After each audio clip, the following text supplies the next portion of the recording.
va maintenant travailler sur l'exercice numéro 23, où on va travailler sur la notion de sous-espace vectoriel supplémentaire dans R3 de x ici.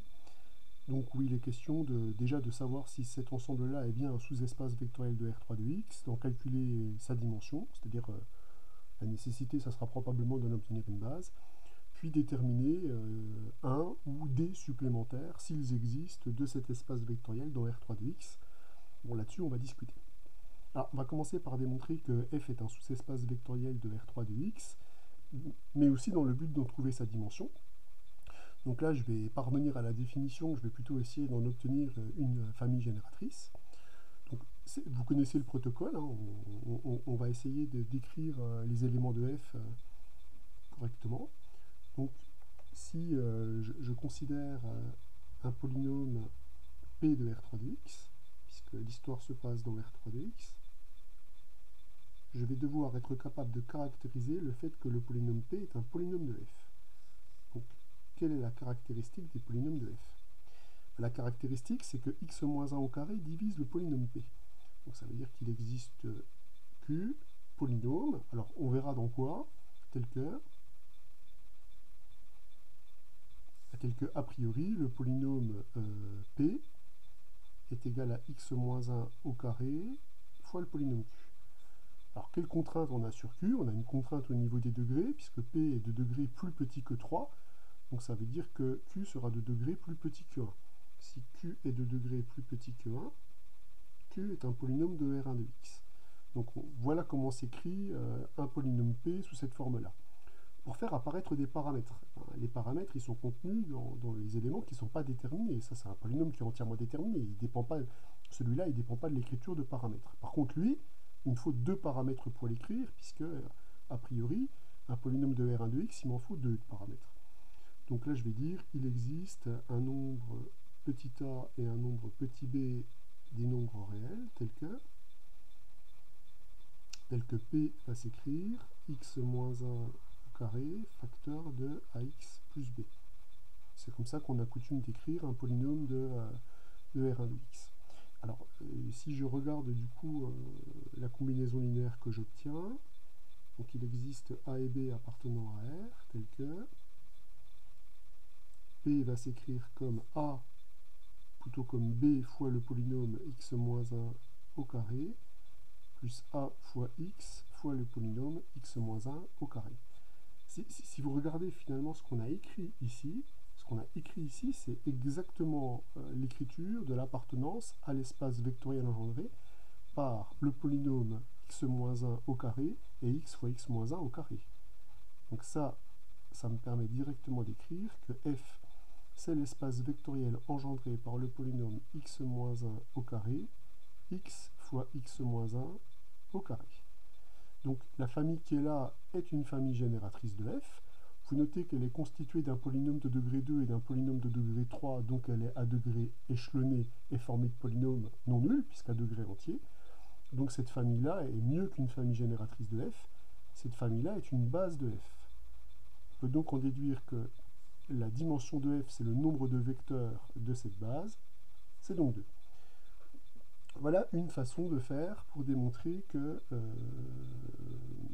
notre f est un sous-espace vectoriel et en obtenir directement une famille génératrice qui de surcroît est libre, donc une base. Moi je vous donne une autre version, là j'ai fait la version que je pense que vous avez faite en fait, hein. Mais je vous en donne une autre version. En fait, si je ne travaille pas dans la base canonique comme j'ai fait ici, je vais dire que la bonne base qui m'a l'air vraiment adaptée pour parler de cet exercice, moi je dirais que la bonne base pour parler de cet exercice, c'est cette base-là. Alors ça, est-ce que c'est bien une base de R3 de x? Ça c'est la question qu'on peut se poser. Ben, pour le démontrer, j'ai même pas besoin d'écrire. Regardez. Je vais simplement dire R3 de x, c'est un espace de dimension 4. Cette famille, elle a 4 vecteurs. Donc, comme c'est une famille qui a le bon cardinal, elle est base si et seulement si elle est libre. Or, elle est à degré échelonné, donc c'est une base de R3 de x. Donc, ça veut dire que tout polynôme de R3 de x se décompose de manière unique dans cette base. Donc, si je prends un polynôme qui est dans cette base, c'est-à-dire un polynôme qui est décomposé là-dedans, comment ça s'écrit? Un polynôme qui se décompose dans cette base, il va s'écrire sous la forme A0 plus A1 fois x moins 1 plus A2 fois x moins 1 au carré plus A3 fois x moins 1 au cube. Donc si vous décomposez votre polynôme comme ça, vous remarquez que votre polynôme de R3 de x qui s'écrit sous cette forme, à quelles conditions nécessaires et suffisantes il appartient à f? La condition nécessaire et suffisante, c'est que le reste dans la division euclidienne par x moins 1 au carré est nul. Or le reste, il est ici. Donc si et seulement si A0 est égal à A1 est égal à 0. Puisque ce polynôme est nul, si et seulement si ses coordonnées sont nulles. Là, on travaille dans une base, la famille 1x moins 1 est libre. Moralité, vous obtenez que f, c'est directement l'espace vectoriel engendré par quel polynôme? Par le polynôme x moins 1 au carré, x moins 1 au cube.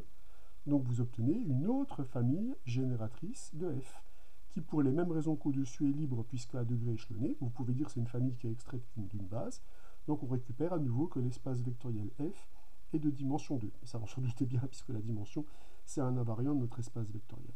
Voilà, donc deux façons de faire.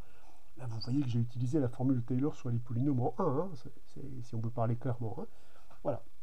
Mais vous avez vu, j'ai démontré que c'était une base par des arguments fort simples. Hein. Alors, question 2.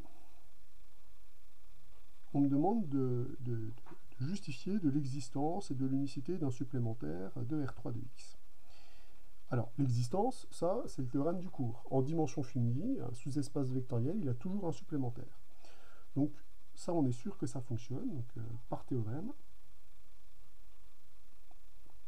ça, on sait qu'il existe des supplémentaires. Alors, je peux même mettre des supplémentaires sans l'ombre d'une hésitation. Supplémentaires. Pourquoi je peux dire des supplémentaires?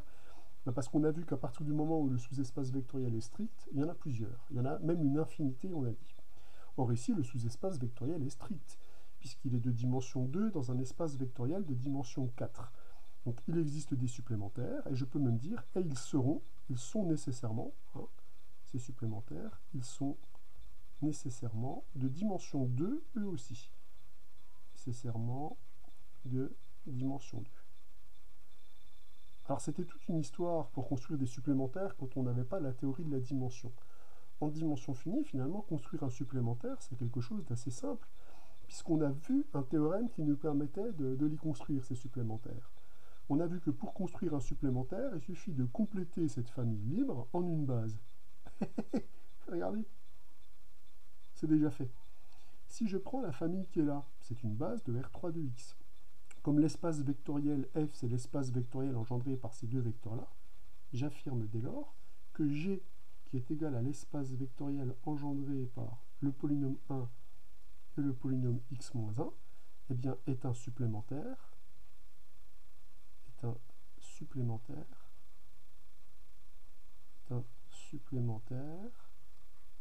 de f dans R3 de x. Tout simplement parce que si j'ajoute à ces deux vecteurs-là les deux vecteurs qui sont ici, on obtient une base de R3 de x. Donc je donne la justification, hein, puisque la famille 1, x-1, x-1 au carré, x-1 au cube est une base de R3 de x. Donc on a vu que pour construire un supplémentaire, il suffisait de prendre l'espace vectoriel engendré par les vecteurs qui complètent cette famille-là en une base de R3 de x. Au passage sur G, vous avez rien noté? G, c'est un espace vectoriel qui est de dimension 2, ça on l'a déjà dit, et attendez, il est inclus dans R1 de x, puisque les combinaisons linéaires de ces polynômes-là ne vont pas dépasser le degré 1. Et R1 de x est de dimension 2. J'ai égalité de dimension entre G et dimension de R1 de x, j'ai inclusion de G dans R1 de x, cet espace vectoriel-là, c'est R1 de x. Donc là, ce qu'on vient de dire, c'est qu'un supplémentaire possible pour f dans R3 de x, bah c'est par exemple R1 de x. Alors on a dit que ce supplémentaire n'était pas unique, on va essayer d'en donner un autre de supplémentaire. Bah, on a vu qu'à partir du moment où on complétait cette famille libre en une base de R3 de x, on définissait un supplémentaire. Je vais juste changer la base ici. Au lieu de prendre 1x-1, je vais prendre 1 plus x-1 au cube, et je vais prendre x-1 plus x-1 au cube. Donc je vais prendre ce polynôme-là que je vais appeler P0, et je vais prendre ce polynôme-là que je vais appeler P1. Donc je prends ces deux polynômes-là, sachant que ceux-là, je vais les appeler respectivement P2 et P3. Alors je vais justifier que la famille P0, P1, P2, P3, je vais justifier que cette famille de 4 vecteurs est une base de R3 de x. Si j'arrive à démontrer que c'est une base de R3 de x, en prenant l'espace vectoriel engendré par ces polynômes-là, je vais bien définir un supplémentaire de cet espace vectoriel-là. Pour démontrer que cette famille est une base de R3 de x, je vais utiliser la caractérisation des bases en dimension finie. Le nombre de vecteurs de cette famille, c'est 4. La dimension de l'espace vectoriel R3 de x, c'est 4. Donc déjà, cette famille est une base, si et seulement si, c'est une famille libre. Si je prends une combinaison linéaire des vecteurs P0, P1, P2, P3, gamma P2 plus delta P3, une combinaison linéaire nulle de ces vecteurs-là, donc nul, vecteur nul de R3 de x, j'aimerais montrer que les scalaires qui interviennent dans cette combinaison linéaire sont nuls. Mais je vais réorganiser les scalaires de manière à travailler dans la base dans laquelle je me suis attaché à travailler. Je m'explique. Si je regarde ça et je répartis les vecteurs par vecteur de base, je vais avoir alpha fois le polynôme 1, plus bêta fois le polynôme x-1, plus gamma fois, alors attention, gamma, parce que gamma c'est P2, P2 c'est x-1 fois x-1 au carré, plus, qu'est-ce qui est accroché à x-1 au cube? J'ai déjà le delta qui est là, j'ai un alpha qui vient de là, et j'ai un bêta qui vient de là. x-1 au cube est égal au polynôme nul. Mais comme la famille 1, x-1, x-1 au carré, x-1 au cube, c'est une famille libre, les scalaires qui interviennent dans cette combinaison linéaire sont forcément nuls. Or, ça va me donner que alpha est nul, que bêta est nul, que gamma est nul, et comme alpha et bêta sont nuls et que la somme de ces trois objets est nulle, j'obtiens que delta est égal à 0. Moralité, je peux dire qu'un autre sous-espace vectoriel supplémentaire de f, ça serait l'espace vectoriel engendré par le polynôme P0 et par le polynôme P1. Alors vous allez me dire, mais qu'est-ce qui vous garantit que ce n'est pas le même que R1 de x, puisque a priori R1 de x, il a une infinité de bases. Vous voyez, on aurait très bien pu prendre la base x plus 1. C'est parce que déjà là-dedans j'ai des polynômes de degré 3. Si je prends le polynôme P0, c'est un polynôme de degré 3. Or, un polynôme de degré 3, c'est pas dans R1 de x. Donc là, je suis sûr que l'espace vectoriel G1 que je suis en train de construire ici, il est évidemment différent de l'espace vectoriel G qui est là. Donc on vient déjà de démontrer qu'il y avait un supplémentaire. Mais on voit que comme il y a une infinité de compléter cette famille libre en une base de R3 de x, il y aura une infinité de sous-espaces vectoriels supplémentaires. Voilà, donc on a une démonstration, et encore une fois, on a bien vu que les théorèmes du cours étaient des théorèmes existentiels très intéressants, mais pas que, elles nous permettaient aussi un protocole, un moyen de construire des sous-espaces vectoriels supplémentaires.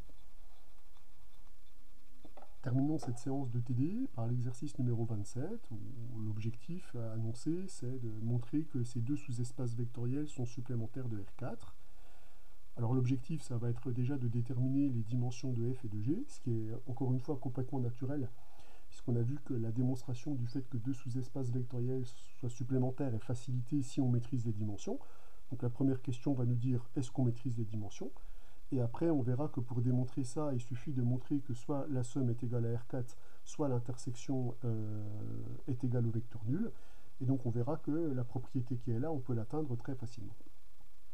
Alors, il ne va pas y avoir grand-chose à écrire dans cet exercice. Alors déjà, f, c'est bien un espace vectoriel, puisque c'est l'espace vectoriel engendré par deux vecteurs de R4. Donc, il est bien espace vectoriel.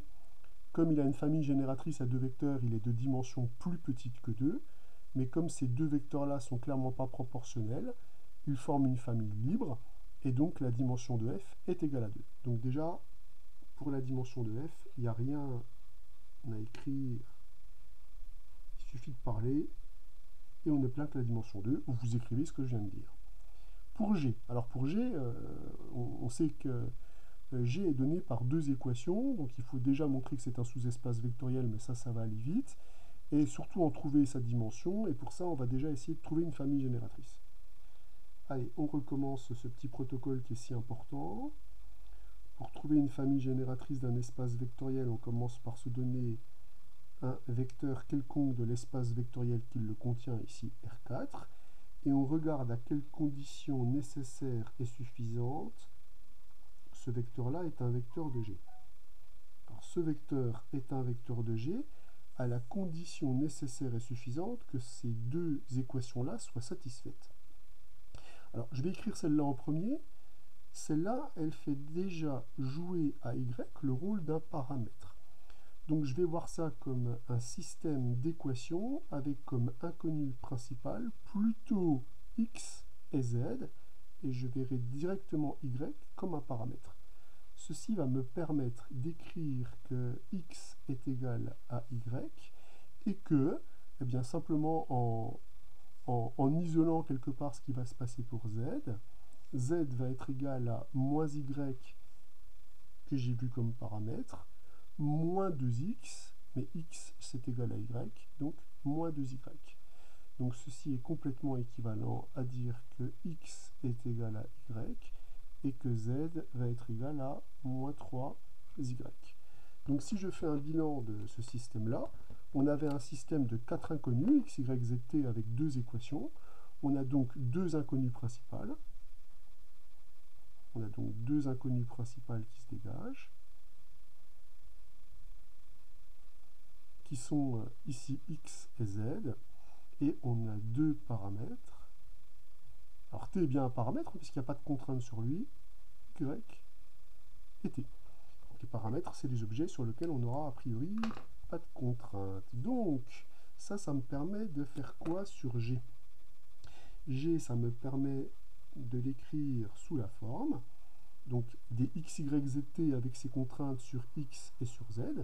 Donc x, il va être égal à y, y c'est un paramètre, donc on le laisse tel quel, z c'est moins 3y et t, c'est un paramètre, on le laisse tel quel, où y et t sont des paramètres réels quelconques. Cet ensemble-là, je peux aussi l'écrire y facteur de 1, 1, moins 3, 0, plus t facteur de 0, 0, 0, 1. Y et t, paramètres réels quelconques. Ce qui me permet d'écrire G donc comme l'espace vectoriel engendré par le vecteur de R4 epsilon 1 et le vecteur epsilon 2, où le vecteur epsilon 1, ça va être le vecteur de coordonnées 1, 1, moins 3, 0, et le vecteur epsilon 2, c'est le vecteur de coordonnées 0, 0, 0, 1. Donc, bilan. G est bien un sous-espace vectoriel de R4. On en a même trouvé une famille génératrice. Il est de dimension plus petit que 2, puisque une famille génératrice de G ici contient deux éléments.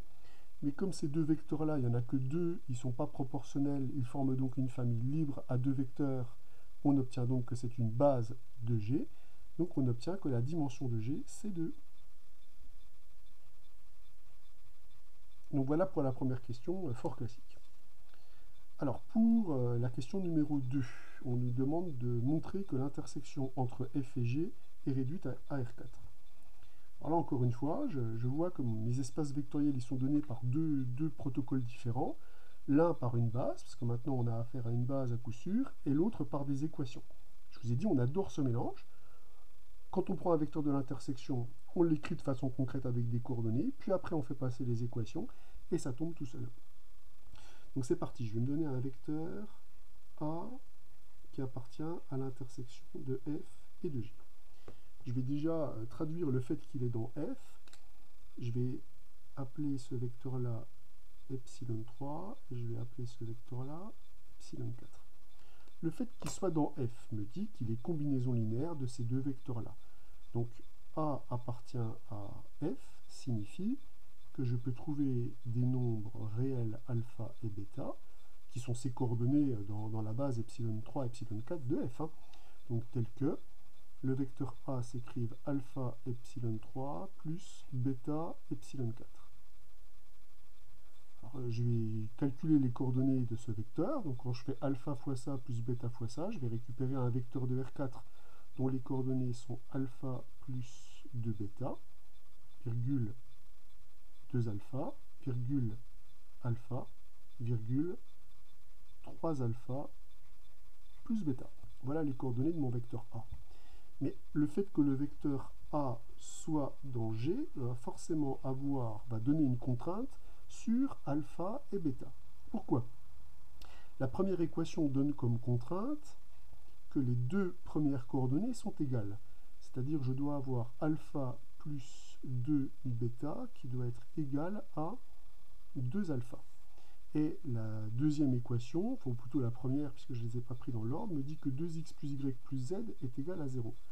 Donc 2x, ça fait 2 alpha plus 4 bêta, plus y, donc plus 2 alpha, plus z plus alpha est égal à 0. Donc je m'aperçois que pour être dans G, les paramètres alpha et bêta doivent être solutions d'un système de deux équations à deux inconnues qu'on va s'empresser de résoudre. Déjà, je vais l'écrire sous une forme un peu plus naturelle pour un système. Je vais récupérer que alpha plus 2 bêta est égal à 0.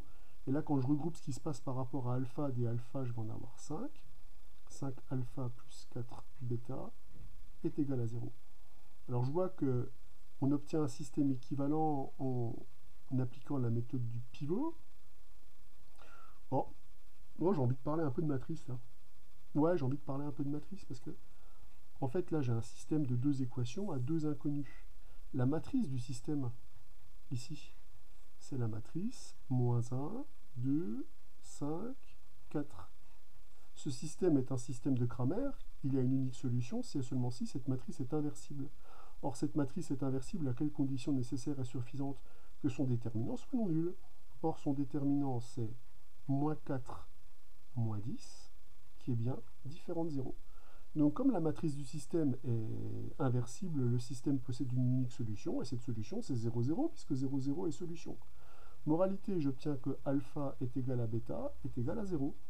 Donc mon vecteur de l'intersection, il s'écrit comme combinaison linéaire sous cette forme-là avec alpha, bêta nul. Le vecteur A est donc bien le vecteur nul. Moralité, on vient bien de démontrer que les vecteurs de f inter g sont nécessairement nuls. Comme f inter g est un espace vectoriel, il contient nécessairement 0. On vient donc bien de démontrer que f inter g est égal à 0. Eh bien, l'exercice est terminé, puisque la question était de savoir si on avait f et g supplémentaires de R4. La réponse est oui, pourquoi?